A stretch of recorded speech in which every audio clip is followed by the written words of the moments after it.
The simplest diet for fighting belly fat: cutting calories.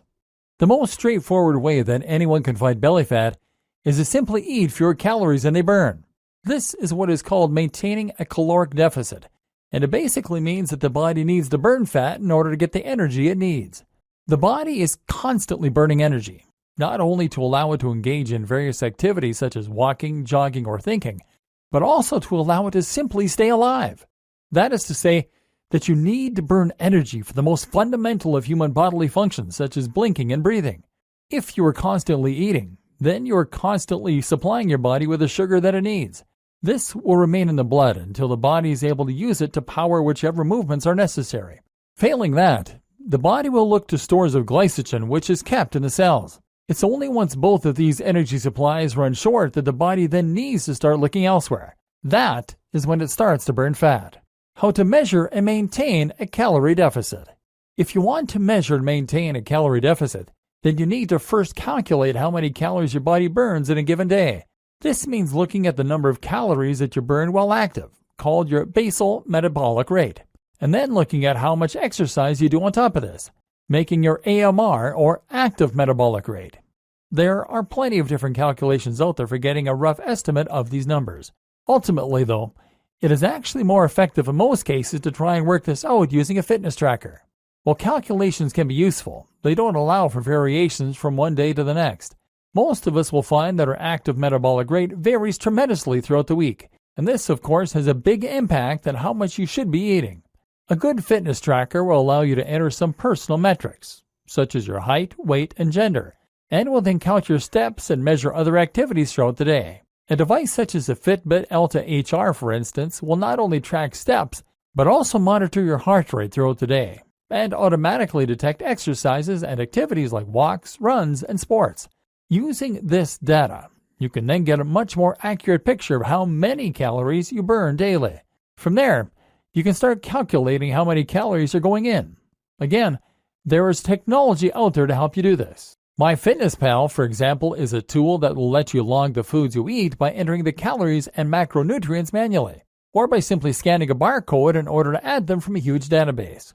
If you scan everything you eat through MyFitnessPal, not forgetting the drinks you consume, including alcoholic beverages, and any smaller snacks throughout the day, then you now have a total number for all the calories you've eaten to measure against the ones you've burned. Now, all you need to do is to plan your day so that the number of calories coming in stays lower than those going out. Let's say that you've burned 2,300 calories, and you've eaten 2,200. You can either stop there, or you can try and do some more exercise in order to burn more calories. Either way, you need to keep the first number higher than the second one. If you can do that, then you will burn fat. It's that simple, and it has to work, because there's no other source of energy for your body to get fuel from. Maintain a constant caloric deficit of around 200 to 300, and you'll slowly lose more and more fat. Remember, slow and steady wins the race. Except, it's not really that simple, is it? For starters, there are the kinds of foods you're eating, the nutrients. Then there is the matter of your metabolism and, life. Maintaining a caloric deficit seems simple and flawless on paper, but in practice, it is too simplistic. Over the next few videos, you'll discover why, and you'll find out how to strike that happy balance that will result in guaranteed fat loss. A little about targeting. Before I go any further, though, I should first address a concern you may have. After all, wasn't this supposed to be a video course about burning belly fat specifically? How does maintaining a caloric deficit guarantee you'll lose your gut? Women might even be worried they'll lose weight from places that they wanted, like their breasts. As some of you may already know, this does not guarantee you'll lose your belly. That's because nothing can guarantee that you'll lose your belly. Unfortunately, there is no such thing as targeted fat loss. That is to say that you can't choose which part of your body you want to improve the looks of and then conveniently blast fat from there. The order in which fat is lost from your body is actually genetically predetermined, and it's impossible to change. Some people will lose weight from their guts first, and those people are very lucky indeed. Other people might lose it from their arms first. As of right now, science has no way of helping you choose which order things happen for you. So the only way you can burn belly fat is to burn all fat, and then feel safe in the knowledge that it is going to eventually reach your belly. That said, though, We will look at some tips in this video course later on that can help you to make your belly flatter and more toned in other ways. The role of hormones in weight loss. If you look around the web for advice on how to lose weight, you'll find that people fall into two broad camps. There are those that believe weight loss is entirely dictated by that caloric deficit we just discussed, and there are others that feel there are other, more important factors at play. Let's take a look at some criticisms of the calorie deficit approach to dieting. Problems with the deficit. It is certainly true that your body needs to burn fat for energy once it has run out of other sources. It is certainly true that if you have no other means of getting that energy, you will lose fat stores and eventually you lose weight. This really is simple math, cause and effect. But the problem comes with calculating that magic AMR, active metabolic rate. These calculations are rough guesses at best, and they are based on nothing more than your physical features. The best calculations take into account your muscle mass, which is metabolic active. But even these don't take into account underlying issues such as the balance of your hormones. Simply put, some hormones help you to burn fat faster, and some help you to burn fat slower. These are directly responsible for how many of those processes that require energy are going on in your body at any given time, and how capable your body is of utilizing the various stores of energy available to it. Just a few of these hormones include cortisol, insulin, thyroid hormones, T3 and T4, adrenaline, serotonin, leptin, ghrelin, testosterone, estrogen, progesterone, IGF-1, human growth hormone, and many more. The problem is that we all have different balances of these hormones. These hormones are in constant flux and are affected by everything from what we're eating at the time and how stressed we are to how much sleep we've had and how sunny it is.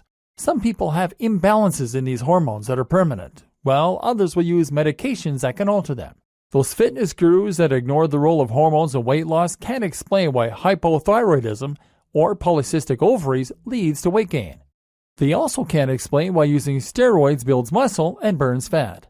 You may not have a condition like hypothyroidism, but the point to recognize is that these conditions are not really binary. You don't have to have or not have a condition, but rather, you can view everyone as existing somewhere along the spectrum.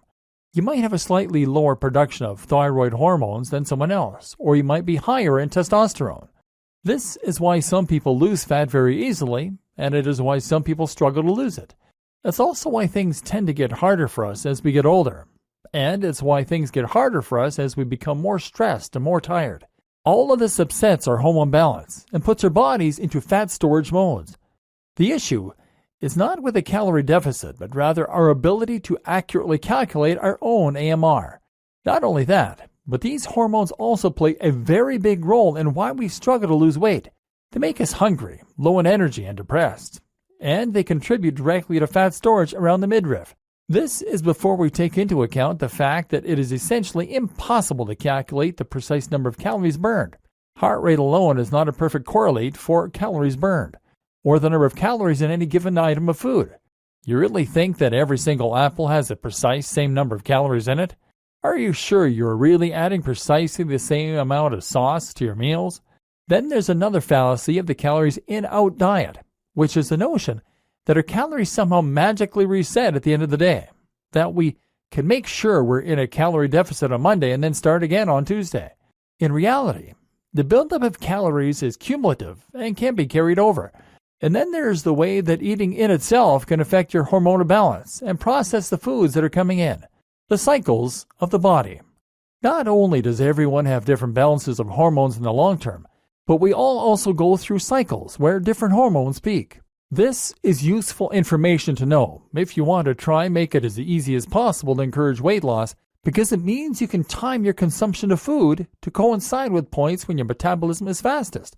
And you can try to diet the hardest at points when you're less likely to be hungry.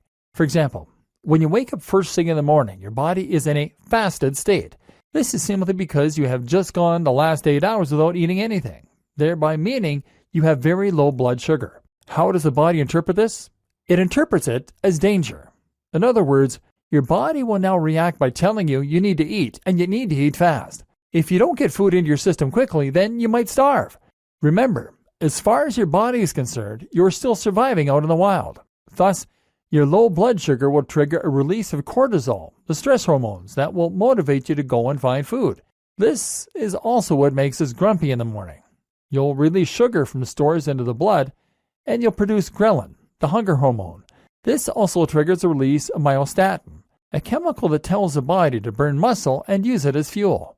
In other words, you're now in a catabolic state. This is further enhanced by the light coming in through the window, which wakes us by triggering the release of cortisol and nitric oxide in the brain. Once you've eaten, though, things change. Now sugar is released immediately into your body, which the body sees as good news. This triggers the release of serotonin, a feel-good hormone, followed by melatonin, which is the sleep hormone.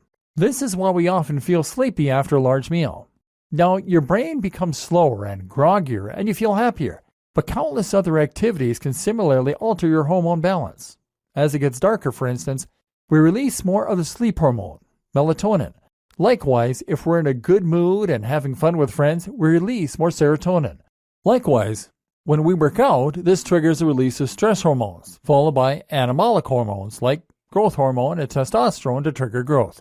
Ultimately, the body is constantly swinging between an on state called catabolic, or fight and flight, and an off state called anabolic, or rest and digest. When the body is hungry, harmed, or threatened, you become more alert and produce more stress hormones. At this point, you burn your energy stores because you need to keep going. But when the body is relaxed or you've eaten a satiating meal, that's when you're more likely to store fat and build muscle. The issue is where the next huge factor comes in: lifestyle. We'll look at that in the next video. But first, the roles of carbs and fats. As mentioned, the timing of your food and the way you eat can have a big impact on your hormonal balance. Likewise, the hormonal balance can have a big impact on the way that you're eating. For example, if you eat first thing in the morning, you break your fast. That is to say that you take yourself out of a catabolic state where the body is desperate for food and is burning fat. Some people will then try to extend this catabolic state for as long as possible as a trick to burn more fat. They might even engage in something called fasted cardio, which means that they'll work out first thing in the morning, before breakfast, so that the only thing available to burn is stored fat. Another trick is something called carb backloading. Here, you engage in intensive exercise designed to deplete the glycogen stores. Then you consume carbs, and as a result, they will be more likely to be stored in the muscle cells rather than being stored as fat.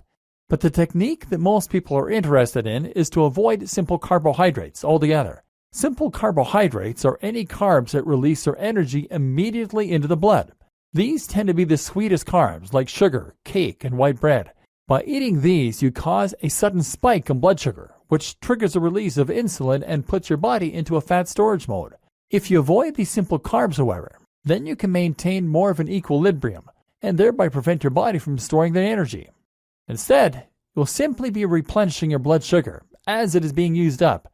This is the objective of many low-carb dieters, who will instead rely on complex carbohydrates and fats, which digest much more slowly and therefore release sugar into the blood at a slower rate as well.